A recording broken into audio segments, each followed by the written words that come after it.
নমস্কার বন্ধুরা, এমএস কুকিংয়ে সবাইকে স্বাগত জানিয়ে আজকে আমি আরও একটি নতুন রেসিপি নিয়ে চলে এসেছি।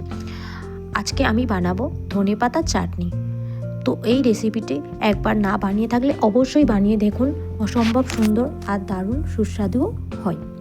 তো এটা বানানোর জন্য আমি প্রথমে ধনেপাতাগুলোকে ভালো করে পরিষ্কার করে বেছে নিয়েছি। আর ধনেপাতাগুলো একেবারে তাজা ধনেপাতা।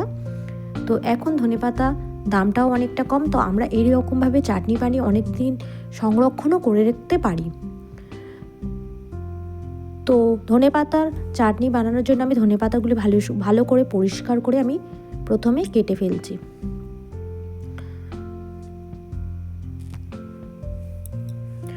ধনেপাতা আমি পরিষ্কার করে কেটে নিয়েছি।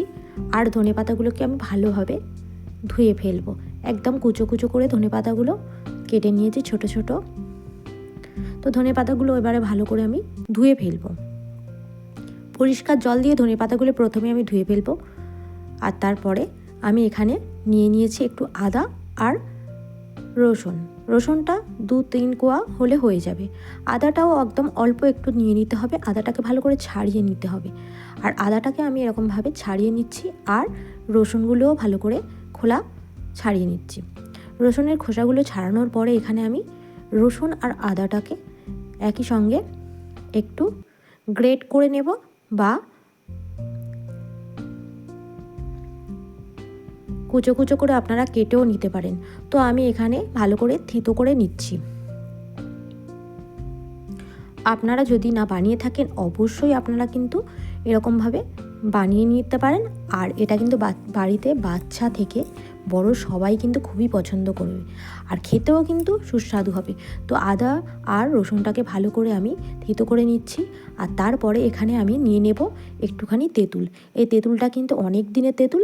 আর এখানে এই তেঁতুলটা কালো তেঁতুল কিন্তু সর্দি কাশির জন্য খুবই উপকার। আর ঠান্ডার সময় কিন্তু এই তেঁতুল খাওয়া খুবই ভালো। তো এই আচারটা কিন্তু বাচ্চা বড় সবাইকে দিতে পারেন। তো আমি এখানে একটু চাটনিটা ঝালঝালও করব, আর টক টক মিষ্টি মিষ্টি। তো এখানে আমি ধনেপাতাগুলোকে ব্লেন্ডারে নিয়ে নেব। আর নিয়ে নেব সাথে কাঁচা লঙ্কা নিয়ে নেব। তো কাঁচা লঙ্কাটা আপনাদের ইচ্ছা অনুযায়ী ব্যবহার করতে পারেন।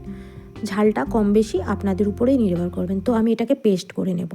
তারপরে আমি কড়াই নিয়ে নেব। কড়াইয়ের মধ্যে সামান্য একটু তেল দিয়ে দেব।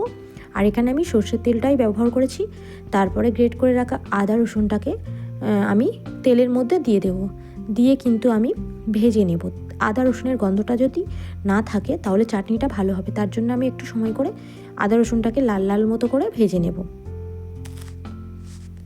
তো আদা রসুনটা একটু ভাজার পরে আমি এখানে পেস্ট করে রাখা ধনেপাতা কাঁচা লঙ্কাটাকে দিয়ে দিয়েছি। দিয়ে কড়াইয়ের মধ্যে নাড়তে থাকবো। তো এখানে অনেকটা পরিমাণে জল বের হবে। আর দিয়ে দেবো স্বাদ মতো একটু নুন। আর এখানে দিয়ে দেবো চিনি দিয়ে দেবো। চিনিটা খুবই অল্প পরিমাণে দিয়েছি। তো আপনারা কম বেশি নিজেদের মতো করেই ব্যবহার করতে পারবেন। আর এখানে সেই কালো তেঁতুলটাকেই আমি ভালো করে ছেঁকে আমি দিয়ে দিচ্ছি। আর তো এরকমভাবেই নাড়তে নাড়তে আচারটা বানিয়ে ফেলা যাবে।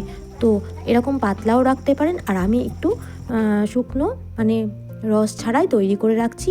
আর রস ছাড়া তৈরি করলে এরকম তো চাটনিটা অনেক দিনই থাকবে। আর এটা অনেক দিন ব্যবহারও করা যাবে। কাঁচের জারের মধ্যে করে রেখে দিলে এই চাটনিটা কিন্তু আপনারা ইচ্ছা অনুযায়ী ব্যবহার করতে পারবেন। তো খেতে কিন্তু খুবই ভালো হয়েছিল। আপনারা কিন্তু অবশ্যই একবার ট্রাই করবেন এরকমভাবে ধনেপাতার চাটনি।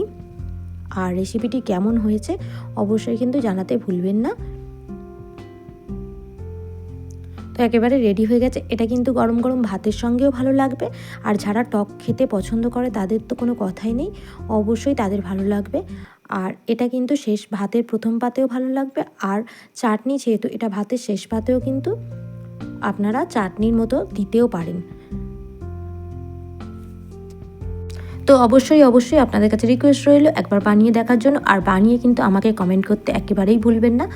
ধনেপাতার চাটনিটা কেমন হয়েছে অবশ্যই কিন্তু জানাবেন। তো আর ভিডিওটা কে কোথা থেকে দেখছেন অবশ্যই কমেন্ট করে জানাবেন। একেবারে রেডি হয়ে গেছে ধনেপাতার চাটনি। কি অসম্ভব একটা দেখতে হয়েছে, আর খেতেও কিন্তু দারুণ হয়েছে। তো আপনাদের কে কোথা থেকে ভিডিও দেখছেন অবশ্যই জানাবেন।